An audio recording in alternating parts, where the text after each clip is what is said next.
काशी का रिन को मानना ये वो घड़ी थी जिसने ओबीटो को कम्प्लीटली तोड़ दिया। इससे पहले मादारा पूरी कोशिश कर रहा था कि ओबीटो को डार्क साइड की तरफ खींच सके, बिल्कुल डार्क सीरियस की तरह। रिन और काकाशी ही थे जिन्होंने ओबीटो को सेन रखा था, इसीलिए मादारा ने एक प्लान बनाया। उसने इंश्योर किया कि रिन की डेथ हो और ओबीटो कम्प्लीटली ब्रेक हो जाए। लेकिन क्या होगा अगर मादारा ने सब कुछ प्रिडिक्ट नहीं किया? क्या होगा अगर काकाशी ने सबको सरप्राइज कर दिया? यही मैं जानना चाहता हूँ। बैठ जाओ, चांद की तरफ देखो और देखो कि मैं कैसे एक त्सुकियोमी ड्रीम वीव करता हूँ, एक ऐसी दुनिया जहाँ काकाशी रिन को बचाने के लिए मर गया। Welcome to Animatrix. हमारे सिर्फ 25% व्यूवर्स ही सब्सक्राइब्ड हैं, तो अगर आपको ऐसे वीडियोस पसंद है तो प्लीज लाइक करो और डबल चेक करो कि आप सब्सक्राइब हो। चलो वीडियो में चलते हैं। हमेशा डैमसेल इन डिस्ट्रेस, यही रिन अपने बारे में सोचती थी। वो इतनी एक्सपीरियंस शिनोबी नहीं थी, सिर्फ कुछ मिशंस पे गई थी। पहला रियल मिशन जिस पे वो गई थी वो था कनाबी ब्रिज, और वहाँ अपनी केयरलेसनेस की वजह से ओबीटो मर गया। एटलीस्ट रिन को यही लगता था। असल में ओबीटो जिंदा था, लेकिन उसे ये पता कैसे होता? लेकिन अभी ये मैटर नहीं कर रहा था। वो फिर से कैप्चर हो गई थी और अब काकाशी, उसका आखिरी बचा हुआ टीममेट मिनाटो के अलावा, उसे बचाने आया था। जब वो जंगल में भाग रहे थे, पीछे कोई आवाज नहीं थी, लेकिन वो साइलेंस, वो एम्प्टीनेस किसी भी शोर से ज्यादा लाउड थी। कोई बर्ड्स नहीं, कोई क्रिकेट्स नहीं, सिर्फ उनकी निंजा सैंडल्स की आवाज। उन्हें अभी भी एक हंटर निंजा चेस कर रहा था, और सिर्फ रिन को पता था क्यों। सॉरी काकाशी, उसने आगे भागते हुए लड़के को कहा जिसने उसका हाथ पकड़ा हुआ था। उसने एक पल के लिए पीछे मुड़कर देखा। शारिंगान ने उसकी आंखों से कांटेक्ट किया। एक सेकंड के लिए रिन ने उन आंखों में टेंशन देखी, एक ऐसा फियर जो काकाशी की दूसरी आंख में कभी नहीं दिखा। क्या ये उसका दिमाग ट्रिक कर रहा था? उसे ऐसा लगा जैसे ओबीटो ही उसे देख रहा हो। शायद ओबीटो की स्पिरिट उन पे नजर रख रही थी। रिन को ऐसा लग रहा था। काकाशी ने फिर रिन के पीछे ट्री ब्रांच की तरफ देखा। इट्स ओके रिन, बाकी सब बाद में हैंडल कर लेंगे, अभी हमें सरवाइव करना है, उसने कहा। उसने कैनोपी के ऊपर शैडोज मूव होते हुए देखा। जब हल्की बारिश शुरू हुई, उसने रेन ड्रॉप फील किए और उनमें चाकरा का एहसास किया। ये एक ट्रैकिंग टेक्निक थी।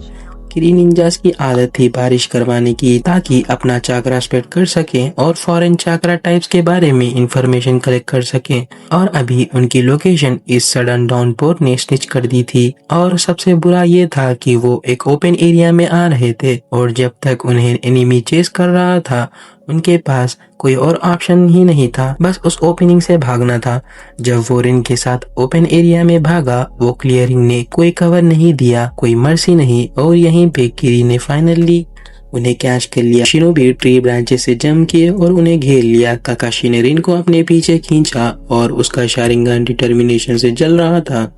व्हाइट लाइट चाकरा सेबर हाथ में, उसने रिन को हर हाल में बचाने का फैसला किया। दोनों को कोई आइडिया नहीं था कि ओबीटो अभी जिंदा था और इस वक्त वो उनकी तरफ आ रहा था। काकाशी और रिन घेरे हुए हैं, व्हाइट जेट्सू ने कहा, जिसे ओबीटो ने गुरु गुरु बुलाना शुरू कर दिया था। जेट्सू होने के नाते वो बेसिकली प्लांट लाइक था। तो जब बारिश उन्हें टच कर रही थी, जेट्सू उस पानी और चाकरा को ऑब्जर्व कर रहा था। निंजास को उनकी लोकेशन बताए। इससे उन्हें नियर बाई सेंसरी टाइप के लिए एक तरह की इनविजिबली मिल गई, और इस पानी और चाकरा के ऑब्जर्वेशन के साथ गुरु गुरु को एक और फायदा मिला। वो सेंसरी टेक्निक के अंदर घुस पाया। ओबीटो के लिए एक मेंटल होमिंग बीकन बन गया, जो उसे एग्जैक्ट बता रहा था कि कहाँ जाना है। लेकिन उसे ऐसी चीज की जरूरत भी नहीं थी। उसके पास एक और गहरा कनेक्शन था अपने दोस्तों के लिए। उसका प्यार प्लस काकाशी के पास ओबीटो का एक शारिंगान होना, ये काफी था कि वो एग्जैक्टली जान सके कि वो कहाँ है। उसने स्पीड डबल कर दी, जितनी जल्दी हो सके वहां पहुंचने की कोशिश कर रहा था। काकाशी और रिन पूरी फाइट के बीच में थे। काकाशी को अपनी लाइटनिंग रिलीज यूज करनी पड़ रही थी ताकि डिफरेंस कवर कर सके, इसीलिए उसने चिडोरी यूज किया ताकि एडवांटेज ले सके। लेकिन इतनी देर तक ऐसी टेक्निक होल्ड करना काकाशी के लिए सेफ नहीं था। शारिंगान का चाकरा ड्रेन उसके ऊपर से हाईली लाइकली था कि वो चाकरा खत्म होने के बाद एग्जॉशन से मर जाएगा जैसे ही बैटल खत्म होगी। लेकिन उसे पता था कि ये उसकी ड्यूटी थी। ओबीटो ने उसे सिखाया था जो रूल्स तोड़ते हैं वो स्कम होते हैं, लेकिन जो अपने दोस्तों को छोड़ते हैं वो स्कम से भी बुरे होते हैं। लेकिन ओबीटो सिर्फ बातें नहीं करता था, वो प्रैक्टिकली प्रूव करता था। सीधा एक केव में घुस गया था जहां उसने सिर्फ अपने दोस्तों को बचाया नहीं बल्कि उन्हें भागने के लिए अपनी जान दे दी। और जैसे ये काफी नहीं था, उसने अपनी आंख ककाशी को लास्ट पार्टिंग गिफ्ट के तौर पे दे दी। अपनी जवानी में ककाशी हमेशा ओबिटो पे बहुत रफ था, उसे एक पूर एक्सक्यूज फॉर ए शिनोबी समझता था, लेकिन उस पल में ओबिटो ने प्रूव कर दिया कि वो टीम में एक ऐसा था जो समझता था कि शिनोबी होना एक्चुअली क्या मतलब रखता है। उसने ककाशी को कुछ सिखाया जो उसने उस दिन भुला दिया था जब उसके फादर ने सुसाइड किया है, कि शिनोबी होना दूसरों के बारे में है जिन्हें तुम सर्व करते हो, जिनके साथ तुम टीम बनते हो और जिन स्ट्रगल को तुम शेयर करते हो। और अभी ककाशी यहाँ खड़ा था सब कुछ के एड्ज पे, अपनी जिंदगी के एड्ज पे और रिन की जिंदगी के एड्ज पे। वो प्रॉमिस जो ककाशी ने इतने टाइम पहले ओबिटो से किया था वो स्लोली फॉर नथिंग हो जा रहा था। ये टेरिफाइंग था। वो ओबिटो को डिसअपॉइंट नहीं कर सकता था, उसे ओबिटो को प्राउड करना था। उसे एक ऐसा शिनोबी बनना था जो सिर्फ ओबिटो के लिए नहीं बल्कि अपने फादर के लिए भी वर्दी हो। और इसीलिए उसने अपने आप को ज्यादा पुश किया। उसकी बॉडी में पसीना बारिश के साथ गिर रहा था, उसके मजिल स्ट्रेन के नीचे टीयर होने लगे। एक पल के लिए ककाशी को शोर लगा कि उसने 8 गेट्स खोल दिए हैं। उसकी डिटर्मिनेशन उसे उसकी लिमिट से आगे धकेल रहे थे। सुपर नेशनल स्ट्रेंथ, स्पीड और एजिलिटी दे रहे थे। उसने फील किया कि जो 1% चक्रा बचा था वो इन्फिनाइटली स्मॉलर फ्रैक्शन में स्ट्रेच हो रहा था, हमेशा कम होता जा रहा था, लेकिन कभी कम्प्लीटली खत्म नहीं हो रहा था। लेकिन वो जल्द ही रॉक बॉटम पे पहुंचने वाला था और ये दोनों ककाशी और रिन जानते थे। और इसीलिए रिन को पता था कि किरी के निंजास उससे क्या चाहते थे। उन्होंने उसके अंदर एक टेल भी सील किया था और उसे वापस कोनोहा भेज रहे थे। उसे एक डिसऑनर्ड शिनोबी की तरह वापस भेजेंगे, जिसे विलेज उसके फोरहेड प्रोटेक्टर की वजह से बिना हेजिटेशन के एक्सेप्ट कर लेगा। और फिर एक बार अंदर जाने के बाद सील फेल हो जाएगा और टेल बीस्ट एक्सेप्ट कर जाएगा।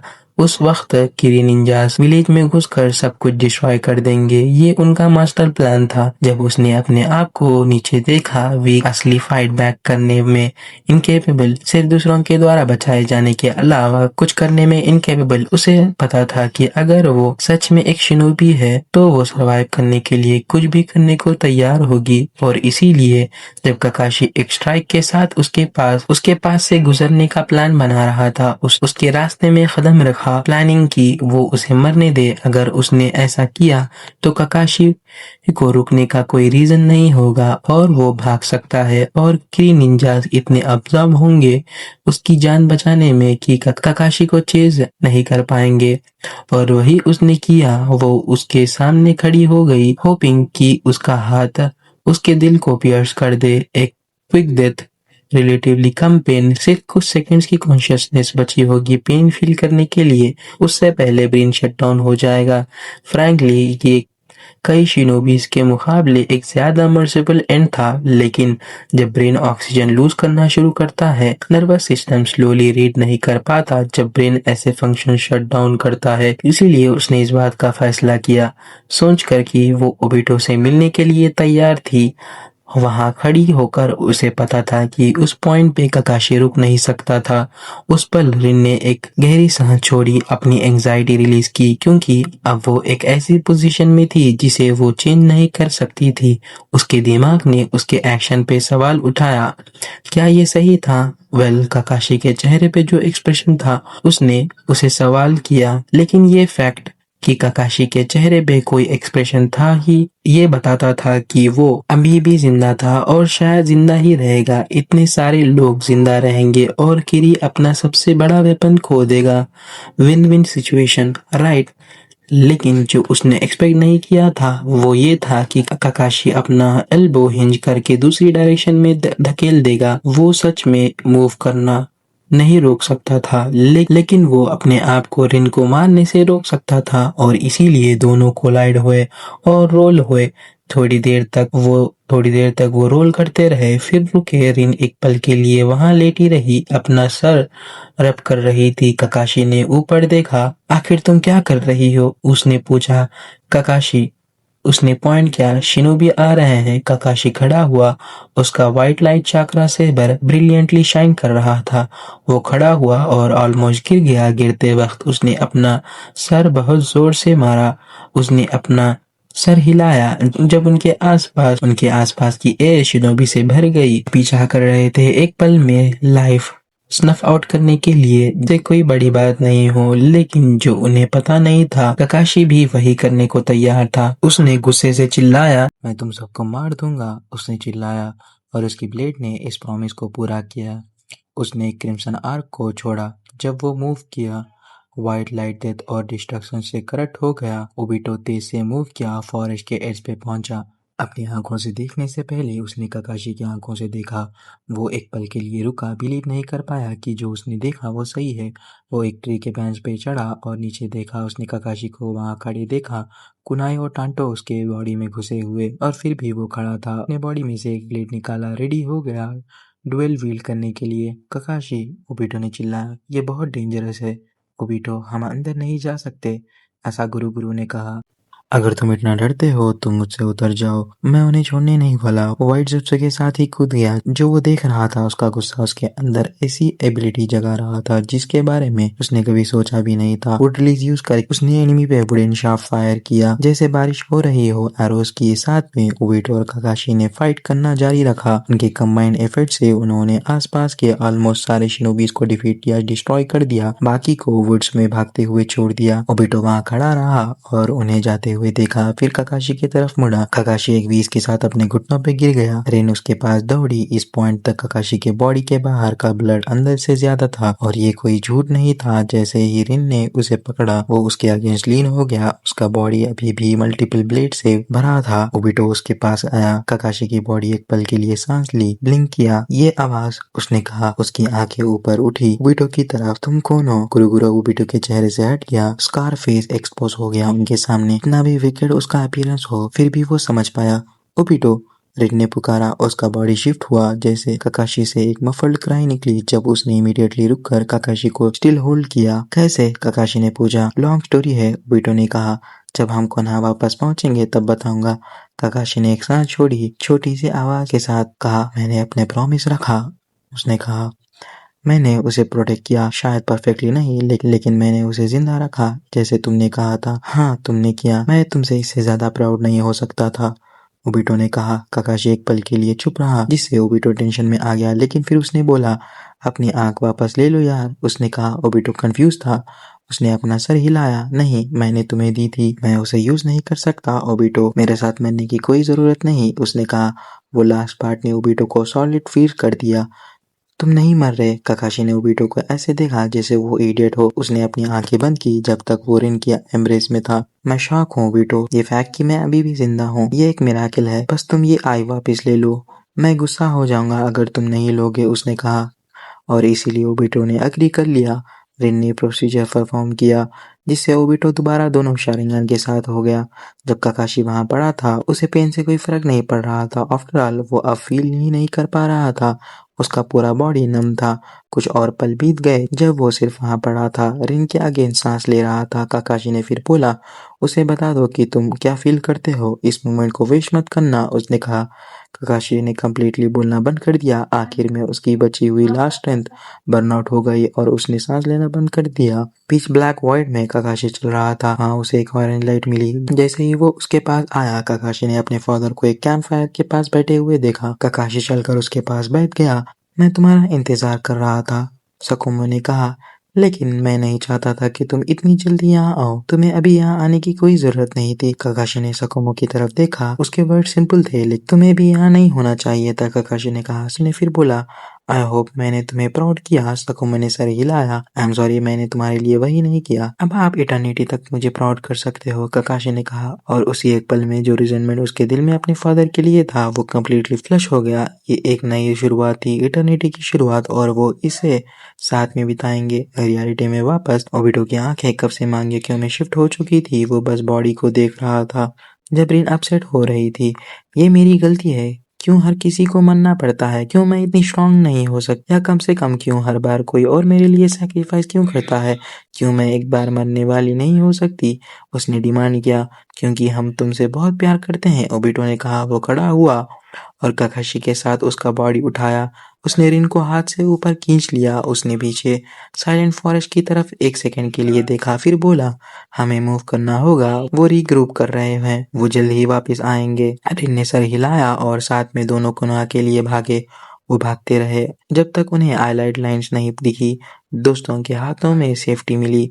इस दौरान उन्हें कोनोहा वापस ट्रांसफर किया गया, लेकिन रिन अपसेट थी। जब वो विलेज पहुंचे, वो अंदर नहीं जा रही थी। ओबिटो ने पूछा क्यों? उसने जवाब नहीं दिया। ओबिटो ने कहा कि सीधे सीधे बता दो, लेकिन उसने मना कर दिया। वो सीधे सीधे नहीं बोल पा रही थी, चाहे वो चाहती हो। ओबिटो को पता था कुछ तो ऑफ है। रिन, तुम अंदर क्यों नहीं जा रही? मुझे क्यों नहीं बता रही? क्या कोई तुम्हें कुछ कर रहा है? उसने बॉडी लैंग्वेज से बताया कि वो सही है। मैं हेल्प ढूंढने जा रहा हूँ। यहाँ बाकी लोगों के साथ रहो। और इसीलिए ओबिटो अंदर भागा, सीधा होकागे ऑफिस की तरफ। मिनाटो अपनी डेस्क पे काम कर रहा था जब अचानक उसे एक कॉल आया। क्या है? उसने पूछा। वहां से आवाज आई, कोई आपसे मिलना चाहता है सर, इट्स अर्जेंट। क्या हुआ? मिनाटो ने पूछा। जैसे वो वहां बैठा और रिस्पॉन्स सुन रहा था, उसके हर मूवमेंट स्लो हो गया। उसे रोको, मैं अभी आता हूँ। और इसके बाद मिनाटो अपनी सीट से उठा और बाहर निकलने लगा। जब वो बाहर आया, उसने देखा कि फॉर्मर स्टूडेंट उसके सामने खड़ा था। उसका मुंह धीरे से खुला, जैसे वो कुछ बोलने वाला हो, लेकिन कुछ नहीं निकला। ओबिटो ने पीछे देखा। सेंसे, मुझे आपकी हेल्प चाहिए। रिन, उसे कुछ प्रॉब्लम है, वो विलेज में नहीं आ रही और मुझे नहीं बता रही क्यों। मुझे लगता है कोई उसे हर्ट कर रहा है। मिनाटो ने रिसेप्शनिस्ट की तरफ देखा, जिसने वही शॉक और कंसर्न वाला लुक दिया जो मिनाटो ने उसे भेजा था। साथ में वो और ओबिटो विलेज से बाहर निकलने लगे, जहाँ रिन अभी बैठी हुई थी। जैसे ही उसने देखा, उसने स्माइल की, चाहे उसके चेहरे पे ऑब्वियस कंसर्न दिखी। सेंसे, उसने कहा। मिनाटो ने कहा। ओबिटो ने बताया कि तुम विलेज में नहीं आ रही और कोई तुम्हें साइलेंस में कंट्रोल कर रहा है। क्या ये सच है? उसने जवाब नहीं दिया, चाहे वो क्लियरली बोलना चाहती थी। उसकी सांस बोलने की डिजायर दिखाती, लेकिन कोई वर्ड नहीं निकले। मिनाटो उसके अराउंड चलने लगा। उसने अपना हाथ उस पे रखा और सेज मोड एक्टिवेट किया। ये करने के बाद उसे सब कुछ फील हो गया जो उसे चाहिए था। शी इज रिग्ड, उसने कहा। ओबिटो की आंखें बड़ी हो गई। रिग्ड, इसका मतलब क्या है? इसका मतलब है कि उसे जॉर्जियन हॉर्स की तरह यूज किया जा रहा है। उसके अंदर एक पावरफुल कीचर है जो सिर्फ एक थिन सील से उसके दिल पे रुका हुआ है। वो सील उसे कुछ भी बताने से रोक रहा है। अब हम क्या कर सकते हैं? ओबिटो ने पूछा। हमें सर्जरी परफॉर्म करनी होगी। ओबिटो की आंखें शॉक से बड़ी हो गई। डॉक्टर और सीलिंग टीम को बुलाओ, हमें इसे अभी निकालना होगा। हमें नहीं पता कि सील पे टाइम डिले है या नहीं। मिनाटो के आसपास के लोग विलेज की तरफ भागे। जब वहां पहुंचे, उन्होंने प्रॉपर रिसोर्सेज इकट्ठा किए और वापस रिन और ओबिटो के पास ले आए। ओबिटो को याद है जब उन्होंने टेंट लगाया, उसने डॉक्टर्स को स्क्रब अप करते हुए देखा। रिन को सर्जरी के लिए एक रोब में डाला जा रहा था। जैसे ही वो न्यूली इंस्टॉल टेबल पे बैठी, वो नर्वस दिखी। उसने अपना हाथ उसके हाथ पे रखा और उसने बोला, ये ठीक हो जाएगा, बस बहुत दूर मत जाना। उसने कहा, मैं चाहता हूँ कि तुम यहाँ हो जब मैं उठूं। ओबिटो ने प्रॉमिस किया कि वो पास ही रहेगा, इसीलिए उसने टेंट के बाहर एक पोजीशन ले ली। मिनाटो भी वहां था। उन्होंने उसे नीचे लिटाया, स्लीप में डाला और सर्जरी प्रिपेयर की। उन्होंने डिसाइड किया कि सेंसरी निंजा यूज करेंगे ट्रैप सील ढूंढने के लिए। सर्जरी के दौरान एक नया सील इंस्टीट्यूट करेंगे। उसे 8 ट्राइग्राम्स देंगे। जब डॉक्टर्स उसके चेस्ट में छोटे इंसिशन करेंगे ताकि दिल पे लगे सील तक पहुंचे। जब जब टाइम सही होगा, वो सील डिस्ट्रॉय करेंगे और उसके दिल को फ्री करेंगे, साइमल्टेनियसली नया सील इन्फोर्स करते हुए। ये उनका प्लान था। एटलीस्ट ओबिटो वहां बैठा टेंशन में, और इसी वक्त मिनाटो अपने स्टूडेंट के पास आया। वो उसके पास बैठ गया। ओबिटो, तुम्हें क्या हुआ? तुम यहाँ कैसे हो? उन्होंने तुम्हें मरते हुए देखा। हमने तुम्हारे लिए मौन किया। और कितना गिल्टी फील कराओगे? उसने एक क्विक स्माइल के साथ कहा, जो जल्दी ही एक टेरिफाइड एक्सप्रेशन में बदल गया। वो डेस्परेटली मूड लाइटन करने की कोशिश कर रहा था ताकि खुद को काम कर सके। मिनाटो ने कहा, हम खुश हैं कि तुम जिंदा हो। कोई गलतफहमी मत रखना, लेकिन ये कैसे हुआ? जितना मैं बता सकता हूँ, तुम्हें क्रश होना चाहिए था। ओबिटो ने सांस छोड़ी। मुझे नहीं पता मैं क्रश हुआ था। लेकिन किसी रीज़न से मैं नहीं मरा, मुझे नहीं पता क्यों। मेरा थियरी है शायद उस पल मैंने एक्सीडेंटली अपने मांगेक्यो शारिंगन की पावर को ओपन कर ली। मैं पहले इसे अवेकन नहीं किया था और मैंने इसे अभी रिसेंटली अवेकन किया, लेकिन मेरे मांगेक्यो की एबिलिटीज मैच करती है कि मैंने कैसे सर्वाइव किया। एक तरफ की सिलेक्टिव इंटेंजिबिलिटी। मिनाटो वहाँ कुछ देर बैठा, उसने ओबिटो के हाथों को देखा, ये कितना सफ़ेद है। ओबिटो ने फिर अपनी स्टोरी एक्सप्लेन करनी शुरू की। उसने बताया कि कैसे एक आदमी ने उसे बचाया जिसने अपने आप को मदरा क्लेम किया था और चाहता था कि ओबिटो उसके किसी ग्रैंड प्लान में जॉइन करे। ये ऑब्वियसली मिनाटो को कंफ्यूज कर दिया। मादरा मर चुका था या कम से कम ऐसा होना चाहिए था। हिस्ट्री बुक सजेस्ट करते थे कि सिर्फ हाशिरामा ने उसे मरते हुए नहीं देखा, टोबिरामा ने भी प्रैक्टिकली उसे डेथ के बाद डाइसेक्ट किया था। उसे दफनाने से पहले इन इवेंट्स के रिकॉर्ड थे, तो मादरा वाली पार्ट समझ नहीं आ रही थी। तब ओबिटो ने मिनाटो को बताया कि मादरा ने क्लाइम किया था कि उसने रिनेगान अवेकन किया था, लेकिन क्योंकि वो बहुत बुढ़ा था, वो उसे यूज नहीं कर सकता था और उसे किसी और को दे दिया। जब पूछा गया कि कौन हो सकता है, ओबिटो ने कुछ कहा, एक अमेगाकुरे के बच्चे के बारे में। तब स्टोरी क्लिक होने लगी। जिराया अभी कोना वापस आया था, जहां उसने सीक्रेटली बताया था कि अमेगाकुरे में एक लड़का जिसे उसने ट्रेन किया था, शायद next shade of six path हो सकता है, क्योंकि उसके पास रेनेगान था। ओबिटो की स्टोरी और जिराया की स्टोरी लाइन अप हो गई, और अब जब मिनाटो ये बता सकता था, उसे पता चला कि ओबिटो ने जो कहा वो सच था। चाहे ये रियल मादरा या कोई उसके नाम से लाइकली था। एक एल्डरली मैन ने रिनेगान ऑब्टेन किया था और नागोटो को जब वो यंग था पास किया था, और अब वो शिनोबी वर्ल्ड के अगेंस्ट काम कर रहा है। इसके कुछ देर बाद डॉक्टर्स बाहर आए और मिनाटो को एक्सप्लेन किया कि उन्होंने सक्सेसफुली सर्जरी कंप्लीट कर ली है और रिन सर्वाइव कर गई है। उन्होंने सील के बारे में बताया जो उन्हें मिला, सजेस्टिंग कि ये अनयूजुअल था और ऐसा कुछ नहीं था जो उन्होंने पहले कभी देखा हो। कुछ भी ऐसा नहीं जो क्री के निंजास कभी यूज किए हो। जब उनसे और पूछा गया तो उन्होंने रिवील किया कि सील एक्चुअली एक 6 पार्ट टेक्निक थी, क्योंकि ये यिन और यांग चक्रा को सीमलेसली मिक्स कर रही थी।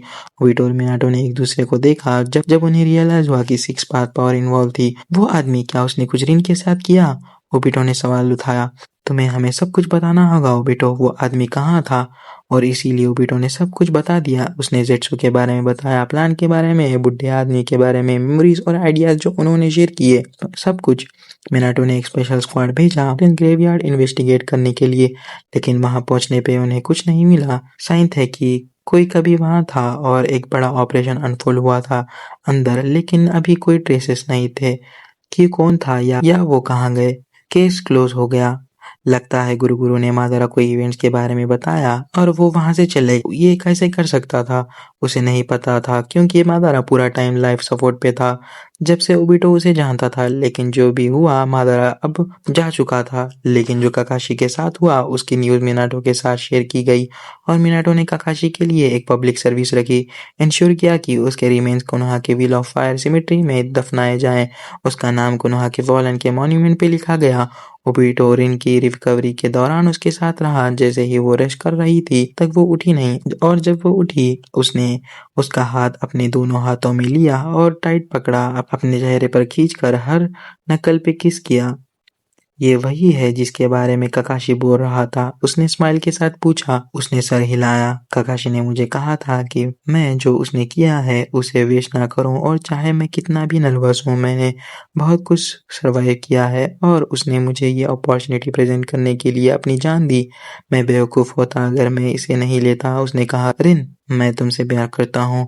मैं हमेशा तुमसे प्यार करता था और हमेशा तुमसे प्यार करूंगा। मुझे कभी चांस नहीं मिला तुम्हें बताने का, क्योंकि तुम काकाशी से इतनी इन्फैचुएटेड थी। रिन ने सुना जो उसने कहा, लेकिन पूरे टाइम जब मैं अपने आप को रिप अपार्ट और पुट बैक टुगेदर होते हुए देखा, पूरा टाइम जब मैं अपनी स्ट्रेंथ रीगेन करने के लिए ट्रेनिंग कर रहा था, उस पल तक जब मैं फाइनली तुम्हें दोबारा देखा, मैं तुम्हारे बारे में सोचता रहा। ये जानकर कि तुम वहाँ हो, मुझे वो स्ट्रेंथ मिली जो मुझे सर्वाइव करने, भागने और लड़ने के लिए चाहिए थी। उसने कहा, मैंने अपने आधे बॉडी को तुम्हें बचाने के लिए खो दिया और मैं विलिंगली दूसरा आधा भी दे देता तुम्हें दोबारा बचाने के लिए। तुमने पहले क्यों नहीं कहा? रिन ने पूछा। मैं रिजेक्ट होने से डरता था। उसने कहा, तुम्हें पता है ना, मैं हमेशा से जानती थी। रिन ने कहा, तो फिर तुमने कुछ क्यों नहीं कहा? ओबिटो ने पूछा। क्यों बोलती, तुम्हें ही कुछ कहना था, उसने हंसते हुए कहा। ओबिटो भी हंसा, लेकिन फिर उनकी खुशी एक सौरों में बदल गई। जब उनके थॉट्स का वापस काकाशी की तरफ गए, वो हमें बचाने के लिए मरा। उसने कहा, नहीं, वो मरा क्योंकि मैंने उसे मरवाया। रिन ने कहा, मैंने बेस्ट करने की कोशिश की। मैंने तुम्हारी तरह बनने की कोशिश की। मैंने अपने आप को सैक्रिफाइस करने की कोशिश की ताकि विलेज और उसके बचा सकूं। सील की वजह से मैं नहीं कर पाई। मैं किसी को नहीं बता पाई और ना ही अपनी लाइफ डायरेक्टली एंड कर पाई। इसीलिए मैंने काकाशी की शिडोरी के सामने कदम रखा। क्योंकि मैंने ऐसा किया, काकाशी हर्ट हुआ और उसका स्ट्राइड ब्रेक हुआ। फिर वो कोप अप नहीं कर पाया और उन्हें फेटली वुंड कर दिया। रिन रोने लगी, मैंने उसे फेल किया। ओबिटो ने अपना सर हिलाया। नहीं, तुमने नहीं किया। वो इसीलिए मरा क्योंकि उसने सोचा कि तुम मरने के लायक हो। बिल्कुल जैसे मैंने सोचा। धरने वाला होना चाहिए था और उसे सरवाइव करना चाहिए था। रिन ने कहा। अब ओबिटो के गाल पे टीयर्स आ रहे थे, लेकिन अलग रीजन से। नहीं, ये सच नहीं है रिन, ये बस ये दिखाता है कि ये प्रूफ है कि हम एक अच्छी टीम थे, कि हम समझते थे कि क्या इम्पोर्टेंट है और मिनाटो सेंसे हमें सच में क्या सिखा रहे थे। रिन रोना बंद नहीं कर पाई। अगर मैंने अपने आप को मारने की कोशिश नहीं की होती तो शायद हम सब बाहर निकलते, और ये कुछ है जो कभी चेंज नहीं हो सकता, उसने कहा। और कुछ हद तक उसके वर्ड्स एक्यूरेट थे। शायद अगर उसने अलग चॉइस की होती तो शायद काकाशी सरवाइव कर जाता, लेकिन अब वापस जाना टू लेट था। काकाशी रिन को बचाने के लिए मरा और ये एक फैक्ट था, लेकिन ये नहीं कह रहा कि उसने रिग्रेट किया। काकाशी ने अपने लास्ट मोमेंट अपने चॉइस से चूज किए और ओबिटो ये जानता था। जैसे ही उसने रिन का हाथ पकड़ा, उसे ऑनेस्टली बताया कि वो क्या सोचता है और क्या फील करता है। मैंने काकाशी से प्रॉमिस लिया था कि वो हमेशा तुम्हें प्रोटेक्ट करेगा। उसने कहा, उसकी डेथ मेरी गलती है, उतनी ही जितनी तुम्हारी इतने सारे एक्शन, छोटे और बड़े, जो हम सब ने लिए, जिन्होंने इस सिचुएशन को लीड किया। और ये फेयर नहीं लगता, लेकिन उन मोमेंट्स में काकाशी अपने आप में कंट्रोल में था। वो अवेयर था, विलिंगली वो चॉइस ली तुम्हारे लिए सैक्रिफाइस करने की, बिल्कुल जैसे मैंने विलिंगली वो चॉइस की अपने आप को सैक्रिफाइस करने की, और बिल्कुल जैसे तुमने विलिंगली वो चॉइस की अपने आप को काकाशी के लिए सैक्रिफाइस करने की। एंड में हम अपने सेल्फलेसनेस से बाइट हुए। हम एक दूसरे के लिए मरना चाहते थे, लेकिन एंड में जो हुआ वो बिल्कुल काकाशी वाली चीज थी। उसके फादर सेल्फलेस थे और उन्हें अपने आप को ऑनर के लिए मरने दिया। काकाशी ने स्वेर किया था कि वो कभी ऐसे नहीं बनेगा, लेकिन एंड में उसकी डेथ उसके फादर जैसी ही थी और ज्यादा मीनिंगफुल। वो उस स्टैचू पे जो प्लेस मिलेगी उसे ज्यादा डिजर्व करता है हम दोनों से। ये एक हार्ड ट्रूथ था उनके लिए एक्सेप्ट करने के लिए, लेकिन जो भी सच था वो ये भी था कि काकाशी नहीं चाहता था कि वो हमेशा ऐसे सफर करें। हाँ, उन्हें गिल्ट था जो उन्होंने किया और मिनाटो ने ये फेट एक्सेप्ट कर लिया था, लेकिन उसने ओबिटो को भी याद दिलाया था कि काकाशी ने कहा था कि अपने डेथ को वेस्ट मत करना और रिन को बता दो कि तुम क्या फील करते हो। ये इंडिकेट करता था कि काकाशी चाहता था कि वो एक्चुअली जिंदा रहे इंस्टेड ऑफ हमेशा सफर करते रहे। और इसके साथ ओबिटो ने रिन को अपना प्यार कन्फेस कर दिया और उसने हॉनेस्टली रेसिप्रोकेट किया। लेकिन इसके आगे उन्होंने ऐसे जीना शुरू किया जैसे उन्हें पता था कि ये काकाशी के सैक्रिफाइस को ऑनर करेगा। रिन ने अपने मेडिकल ninjutsu स्टडी पे फोकस किया और ओबिटो ने विलेज को बेटर प्रोटेक्ट करने के लिए आम्बू मेंबर्स बनने की कोशिश की। ओबिटो कुशिना की गार्ड जब वो प्रेग्नेंट थी मिनाटो के साथ पहले बच्चे के लिए, और रिन ने पढ़ाई और ट्रेनिंग की ताकि जब वो बेबी डिलीवर होने की जरूरत हो वो रेडी हो। कुशिना की अपनी पर्सनल फिजिशियन बन गई उस दौरान, और जब कुशिना ने बर्थ दी वो वहां थी। ओबिटो रूम के बाहर उसे प्रोटेक्ट कर रहा था और रिन वो थी जो बच्चा डिलीवर कर रही थी। इन दोनों के बीच का बॉन्ड और भी गहरा होता गया टाइम के साथ, और शादी और अपनी खुद की फैमिली बनाने का सवाल आया। फ्यूचर उनके लिए ब्राइट था और काकाशी की वजह से उनके पास बहुत कुछ देखने को था, लेकिन मादारा उचिहा का थ्रेट अभी भी एग्जिस्ट करता था और सिर्फ टाइम बताएगा कि मादारा की प्लान्स कामयाब होगा या फिर वो उसी प्लान के साथ मर जाएगा। और यहीं पे मैं इस वीडियो को ख़त्म करने वाला हूँ, एटलीस्ट अभी के लिए। ये वीडियो डेफिनेटली एक सेकेंड पार्ट डिजर्व करती है, तो अगर आप इंटरेस्टेड हैं तो कमेंट्स में ज़रूर बताना। कहना चाहूँगा कि ये एक ऐसे एंड पे ख़त्म होती है जो एक कंप्लीट स्टोरी लगती है, लेकिन अगर आप लोग इसे इनफ लव दिखाएंगे तो मैं शायद इस पॉइंट से आगे कंटिन्यू करूँ और एक पूरी नई सीरीज निकालूँ, लेकिन ये आप पे डिपेंड करता है। अगर आपको ये वीडियो पसंद आए तो इस वीडियो को लाइक करना और सब्सक्राइब करना। इस वीडियो पे 300 लाइक्स और 50 कमेंट्स कर देना अगर नेक्स्ट पार्ट चाहिए तो।